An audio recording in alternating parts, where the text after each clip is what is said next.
tickets for $10. Are you kidding me? Yeah, no, here's the thing, though, and this is just me, and I'm curious your guys' thoughts, according to metalheads that are out there listening to the show. A, are you going to go to the show? If it coming to a town near you, are you going to go see GNR on tour? 23 years ago was the last time this part of the Slash and Axl were together, at least, at minimum. Do you think that this is a tour that requires the nostalgic classic hits to be played, the Welcome to the Jungle, the November Rains, the Sweet Child No Minds? I mean, are those staples that just have to be played? Because in my mind, absolutely. If I'm paying anywhere from $45 to $250 a ticket, and let's be honest, folks, we're in NFL stadiums. I mean, these are seating 80,000 people. Okay, you're not gonna. Chances are you're gonna be way the hell back. And if I'm gonna be way the hell back and not hear "Welcome to the Jungle," I'm gonna get pissed off. Sorry, call me whatever you want. As a diehard like yourself, Biv, maybe they play a couple Chinese Democracy tracks and everyone's happy. As somebody who's like, oh yeah, dude, Guns N' Roses, hell yeah, man, I haven't heard them in 20 years. That's the guy who's gonna, let's just be honest, he's gonna want to hear the stuff he grew up to in the late 80s, early 90s, and that's what he's gonna want to hear. And I think it'd be a huge mistake if what they played on their first warm-up show is what they end up continuing throughout the tour. That's just my 2 cents, but... Well, yeah, first of all, I don't care if I'm hanging from the rafters. I'm going to see that show. It doesn't matter to me. I don't care whether I'm in the front row or if I'm up in nosebleed. I'm going to that show. But that's just me as a diehard fan. And I think it's a generational thing, too. You were right. And Jason, you're, 6, 7 years younger than me. You were right on the edge, really, of that age where you could really kind of understand the power of GNR. Yeah, when was... Let me ask you, Biv, and you know this... Appetite for Destruction, was that 87? Exactly. It was recorded in 86. Okay. I think it may have even come out in a very late 86, early 87. So I was 9. You know what I mean? Right. So, where I was at that perfect age, I was 16. So for me, that was a generational record. That was a landmark album for me. Lies was good, but it wasn't all that.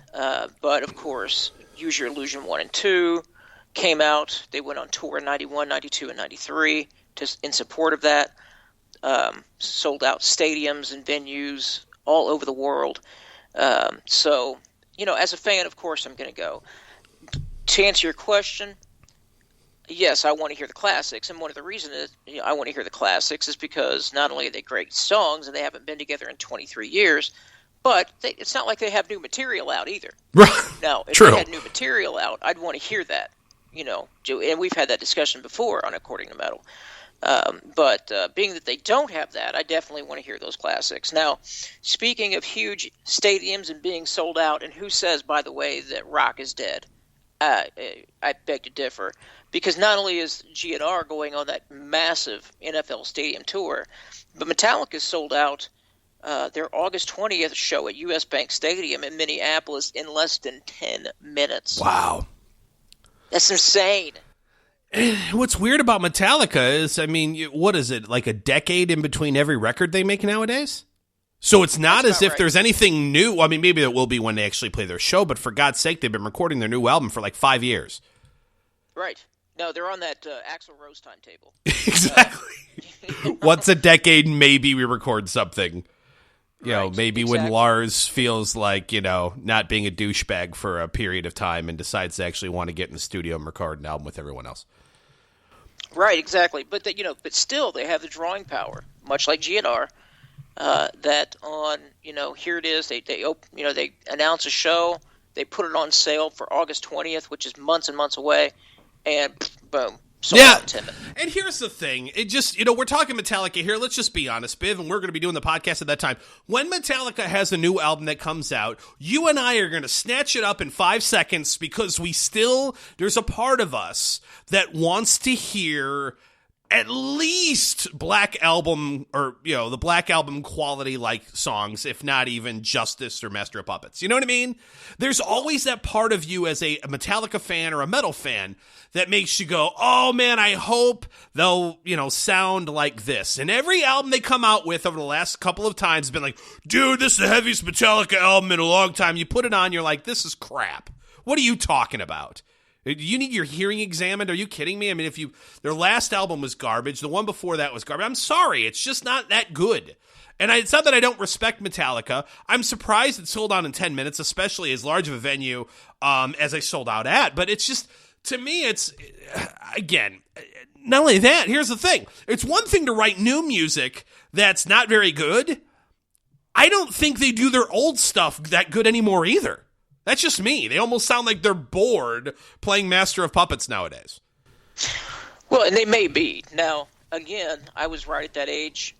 I was 15 when Master of Puppets came out, and I was at the show here in Indianapolis when they opened up for Ozzy on April 14th of 1986. That was just before Cliff Burton's passing. That was a very, very powerful tour. And it really kind of put them on the map. Yeah, I know they had Ride the Lightning and whatnot before that, but that was the tour that really put them on the map. Speaking of Master of Puppets, just this past week or so, it was announced that they will be the first metal record to get entered into the National Recording Registry. I mean, that's huge. Wow. Really? I didn't hear that.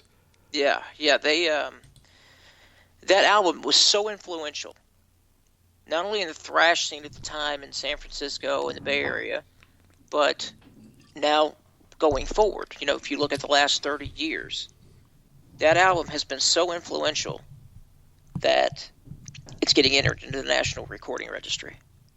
So for you, Biv, let me ask you that. To your point, you have that just love and appreciation for Appetite for Destruction for that reason. There was that sweet spot age-wise where you're 16-year-old high school metalhead who's like, hell yeah.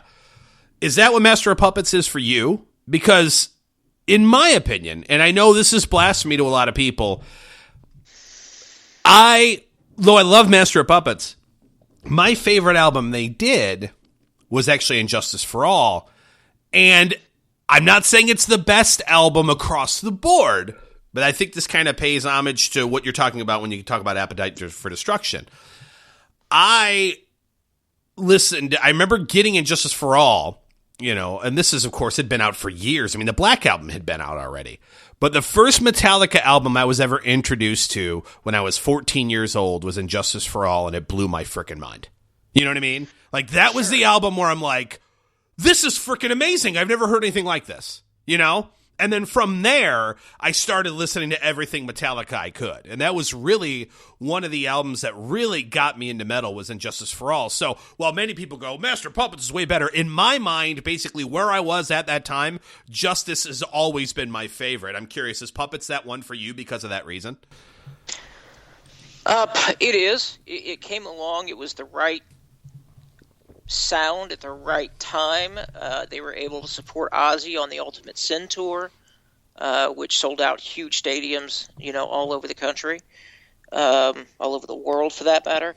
So, yeah, exactly. It was that sweet spot. I was 15. I mean, what a time, man. When I was 15, are you kidding me?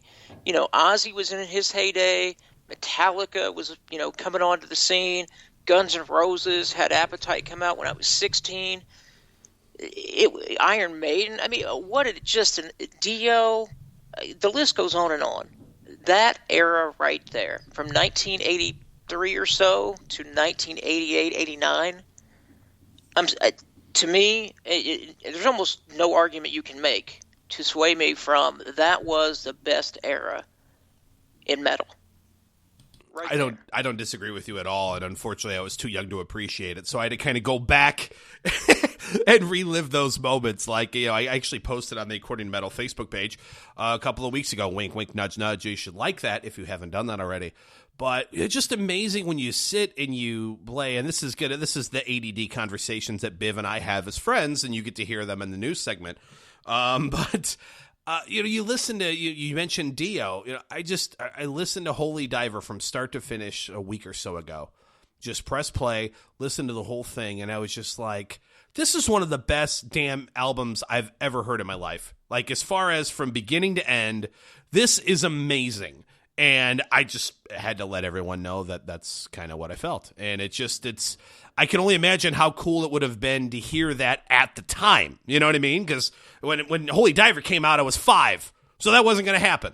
But to go back and listen to it and just be like, man, how cool would it have been to be a 16-year-old or a 20-year-old headbanger who, was a Sabbath fan and saw Dio create his own band and went, oh, dude, Holy Diver.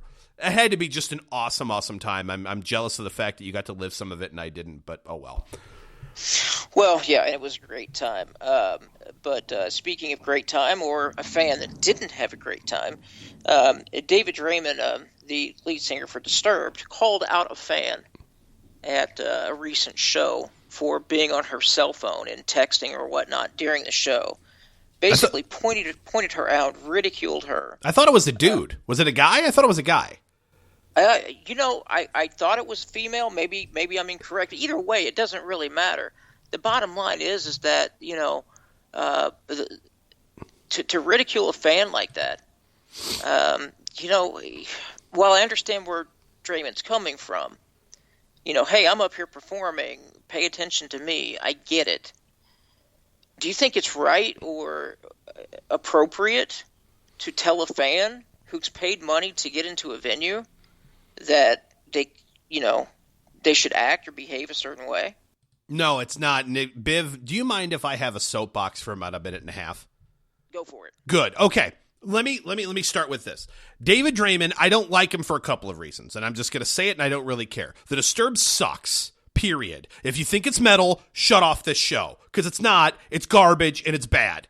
He sucks as a vocalist in most instances, or at least he has a very distinct voice, don't get me wrong, but anybody who has a hit who goes, ooh, ah, and that's a freaking metal song, get out of here. It sucks. You suck. On top of that, a band I really liked and really grew up to respect and became a huge fan of for many of their albums, which is Trivium, was ruined by this ass bag when he decides, I'm going to produce Trivium's new album and make it sound like a combination of Disturbed plus crap equals Trivium, which is what it sounds like now. It's even worse after David Draiman. David Draiman sucks. I hate the guy, first of all. He's right up there with Zakk Wylde in the douchebag Hall of Fame when it comes to metalheads. He's right up there. I shouldn't even call him metalheads because he's not a metalhead. But anyway, if I'm paying to go to a concert, which, for example, I just went to the Iron Maiden Book of Souls show in Chicago, Illinois. I don't give a crap if Bruce Dickinson saw me, if David Draiman saw me, if anyone saw me. If I'm paying money to go to your show and I want to sit there on my hands and knees and eat a popsicle, piss off. I paid to be here. Go pound sand. On top of that, this guy was actually checking in with his daughter who, something happened medically or something where she had to go to the doctor. So he was actually texting his daughter to make sure she was okay. In the middle of the show, did it dawn on you, David, that maybe someone's not being disrespectful and possibly maybe checking in on a family member, which in this instance was the case. Now you feel bad about it. Now you want to apologize for it because you're a douchebag. And I get it to some extent because I will say this in defense of David, even though he's a douche. Let me say this. I do have a problem with a lot of people nowadays living through their phone, living an experience through a 4-inch touchscreen. And let me give an example of that. You go to a concert, and we just saw this at the Book of Souls show a couple days ago. You see people with their phones in the air watching Iron Maiden through their phone. Why don't you watch Iron Maiden with your eyes? This just in. Why are you recording this? For, what, were you recording this for 45 minutes? What are you going to do with it? Live in the moment, okay? So I get it to that extent. On top of that, I also, have an appreciation and understanding for artists that want to make sure that, hey, look, we put on a show. We want people to pay attention. We want people to be engaged. We want people to be on their phones. Well, first of all, give me a reason to not be on my phone the whole time, David, because your band sucks and so do you. But on top of that, the other issue that you have to look at is when you open your mouth like that and you assume that this person's being disrespectful and he's not, well, now you're in a situation where you have to eat crow like you did and go, oh, I'm sorry about that. Well, then shut your mouth in the first place, David, and make a decision about writing, or, do yourself a favor, do us a favor, and write music that doesn't suck